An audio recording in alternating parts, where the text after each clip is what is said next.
મારો જન્મ 1938માં, પાકિસ્તાન આવ્યું 47માં, એટલે મેં અખંડ ભારત કહેવાય ને એ મેં 9 વર્ષ અખંડ ભારત જોયું. એ રીતે ભારતના ભાગલા પડ્યા નહોતા. 47ની સાલથી દેશના 2 ભાગ પડ્યા, હિન્દુસ્તાન અને પાકિસ્તાન. આ તરફ મુસ્લિમ, આ તરફ હિન્દુ. હવે જે લોકો મુસ્લિમ હતા એમાંથી મોટાભાગના પાકિસ્તાન તરફ જવા માંડ્યા અને હુલ્લડો ફાટી નીકળ્યા. એ રાજકીય ભૂલ કહેવાય કે રાજકીય ઘટના ગણો, જે ગણો તે. પણ જે લોકો અહીંથી કરાચી ગયા, પાકિસ્તાન ગયા, ભલે મુસ્લિમ હતા, પણ એ લોકોએ એનું જે એટમોસ્ફિયર છે તો બરાબર જોયું હતું જ ને. અહીંયા જ આપણે હળી મળી ગયા હતા. એ વખતે કાંઈ હુલ્લડ કે કોમી વેકફટ જેવું હતું નહીં કાંઈ. એટલે એ લોકો અહીંથી ગયા, કરાચી ગયા, પાકિસ્તાનમાં લાહોર ગયા, ગમે ત્યાં ગયા, પણ આ દેશને ભૂલ્યા નહીં. જયપુરને, ગોંડલને, રાજકોટને, જે દેશ જે જ્યાંથી ગયા એ ભૂમિને એ લોકો ભૂલ્યા નહીં. એટલે આજે જેતપુરમાંથી જે લોકો મુસ્લિમ ગયા પાકિસ્તાનમાં, મુસ્લિમ હતા એટલે ગયા. હજારો માઇલ દૂર પાકિસ્તાન અહીંથી, લાહોર કે અમૃતસર, કરાચી, ત્યાં ગયા પછી વસ્યા, વિસ્તૃત થયા, કમાયા, મોટી મોટી સંસ્થાઓ સ્થાપી, પણ એમના મનમાંથી જેતપુર ગયું નહીં. એને કારણે એક વર્ગ એવો હતો કે ભલે રહે પાકિસ્તાનમાં, પણ જે ચાહતા હોય પોતાના વતનને, જેતપુરને. એટલે એવા લોકોમાં એક મારા મિત્ર હતા, યાહ્યા હાશિમ બાવાણી. નાનપણમાં આ તો ઘણી મોટી છે બેબી તો, પણ જ્યારે નાના હતા અમે 9-10 વર્ષના, ત્યારે સાથે રમતા હતા. એમાં છોકરીઓ પણ હોય, છોકરાઓ પણ હોય. હું જ્યારે 9-10 વર્ષનો હતો ત્યારે પણ.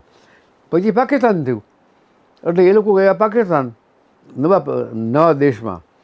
આપણે અહીં રહી ગયા, પણ બેને નાનપણની યાદ એકબીજાને મરાઈ ગઈ. અને યાહ્યા હાશિમ બાવાણી મુસ્લિમ હતા. જેતપુરમાં આપણે ખ્યાલ હોય તો બાવાણી મેન્શન છે આજે, જ્યાં આપણે સ્કૂલ બેસે છે, કન્યાશાળા. એવી રીતે મોતીવાલા બિલ્ડિંગ છે, અય્યુબ મહેલ છે, મહાલ અય્યુબ મહાલ છે. એવા મુસ્લિમ નામવાળા મોહમ્મદી મંઝિલ, આવા ઘણા બધા મુસ્લિમ નામવાળા બિલ્ડિંગો છે જેમાં એ લોકોના હતા. પણ જતા રહ્યા એ લોકો પાકિસ્તાન. પણ અહીંથી ગયા પછી પણ એ ભારતને ભૂલ્યા નહીં, પોતાના વતનને ભૂલ્યા નહીં. એટલે યાહ્યા હાશિમ બાવાણી એવા પત્રકાર હતા, એ મારો બચપનનો મિત્ર હતો. ત્યાં ગયા પછી પણ એ ભલે પાકિસ્તાનમાં રહેવા ગયા, પણ જેતપુરને ભૂલ્યા નહીં. એટલે એણે એક પુસ્તક લખ્યું, મારા જેતપુરના મેમણો. જે પુસ્તક મારી પાસે સ્કેન કરેલી કોપી હોય, કોઈને જોતું તો પૈસા લઈને હું આપી દઉં એનો ખર્ચ લઈને. પણ અસલ પુસ્તકમાં છે એ જ એમાં છે, કંઈ એમાં કંઈ ફેર ન પડે. પણ એમાં જોયું કે એણે અનેક એવા બિલ્ડિંગના ફોટા છાપ્યા છે તો જેતપુર નામ સંડોવાયેલું હોય. જેતપુર મંઝિલ, જેતપુર બાગે બહાર, જેતપુર પ્લાઝા, જેતપુર એવન્યુ. ભાઈ જેતપુર તો હજારો માઇલ દૂર છે, પણ એ લોકો જેતપુરને ભૂલી ન શક્યા. એટલે પોતાના જે વસવાટનો એરિયા હતો, જેતપુર પ્લાઝા, જેતપુર નિવાસ, જેતપુર એવન્યુ, જેતપુર. મારું વતન જેતપુર અને મારો જન્મ 1938માં, 38ની સાલમાં, આજથી 85-86 વર્ષ પહેલાં. એ વખતે ગામમાં લાઇબ્રેરીઓ હતી. અત્યારે હું લાઇબ્રેરીઓ કંઈ જોતો નથી કોઈ ઠેકાણે, જેતપુરો પણ હોય કે નહીં મને ખબર નથી.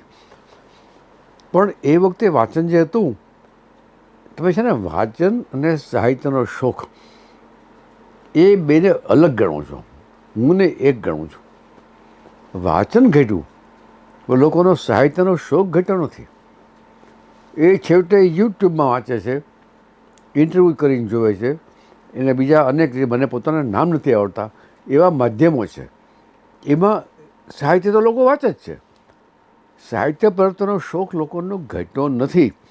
હા, તમે એટલું જરૂર કહી શકો જે વાંચનનો જે પ્રકાર છે એમાં ઘણો ચેન્જ આવ્યો છે.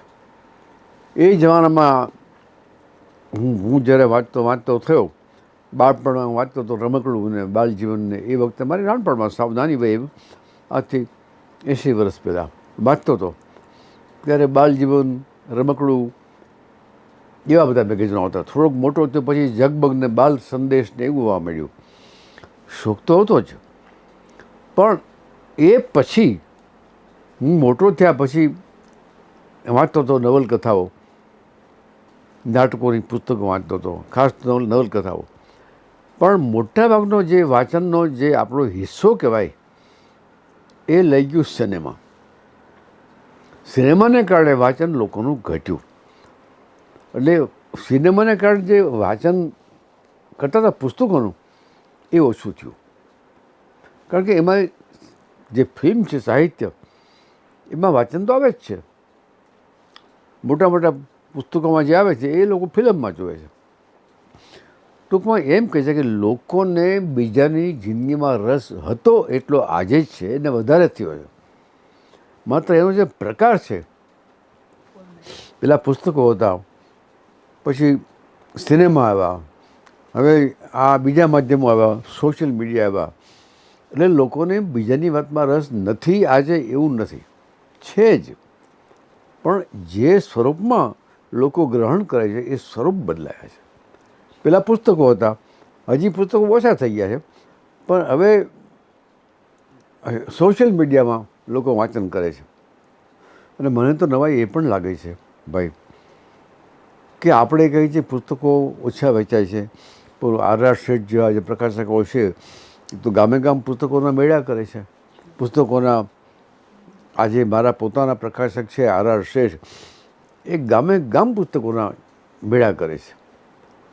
તો લોકોને વાંચનનો રસ ઘટ્યો છે એમ નહીં કહી શકાય, વાંચનનો પ્રકાર બદલાયો છે.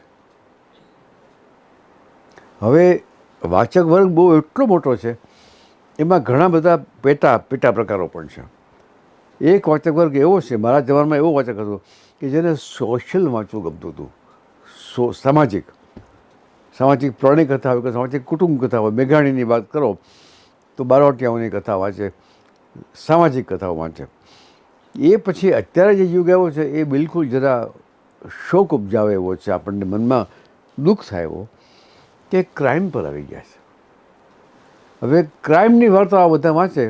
અમે પણ જ્યારે જોઈએ છીએ સાંજે 1 કલાક ટીવી જોઉં તો એમાં હું પોતે ક્રાઇમ જોવા માગું, કારણ કે એમાં માનવીય એલિમેન્ટ છે. એટલે લોકોને આજે મારા નામ નથી આપતો હું, 2-3 એવા શિષ્યો છે જે મારા પાસે લગતા શીખ્યા છે, જે મને ગુરુ માને છે, એ લોકો પણ ક્રાઇમ કથાઓમાં પડી ગયા. મારી પાસે આજે ગુજરાત સાહિત્ય અકાદમી તરફથી 41 પુસ્તકો વાંચવા માટે આવ્યા, પરીક્ષા માટે આવ્યા કે આને કોને કોને ઇનામ દેવા જેવા છે. જો પાછળ બોક્સ પડ્યું છે એનું જ બોક્સ છે પાછળ. 41 પુસ્તકો. મેં જોયું મોટા ભાગના પુસ્તકોમાં ક્રાઇમ કથા હોય. એટલે આપણને શોખ ઉપજે આપણા મનમાં કે લોકોનો ક્રાઇમ રેટ વધી ગયો છે, લોકોનું ક્રાઇમનું વાંચન વધી ગયું છે. એટલે થ્રિલ કહેવાય ને, એ થ્રિલ લોકોને જોઈએ છે. આ મારો પોતાનો નિષ્કર્ષ છે.